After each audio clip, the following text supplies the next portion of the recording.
กับเมื่อนี้ก็เขาพาเป็นพี่น้องเมืองปลายอ่ะอ่ามาในวันที่28เดือนกรกฎาคมเขาขามาลองซ้อมเฮ็ดกุโสวันพระเจ้าอยู่หัวนี่นะเนาะนะครับพี่น้องเมืองปลายเขานำกันนะนี่ตัวเลขเล็กออกมานี่ตัวเลขเล็กออกมานี่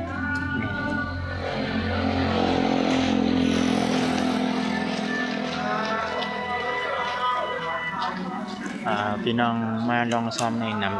นำอยู่เหมือนกันละทางนอกวางก็มีอ่ะยาวลงวางพวกนี้อันนี้เป็นที่อำเภอในตัวอำเภอในวังอำเภอครับพาอะไรพาอะไรเนี่ยก็พวกเลยหาเอายังให้สาธุเอากูก็เนาะในกูสวมเหมือนกันครับ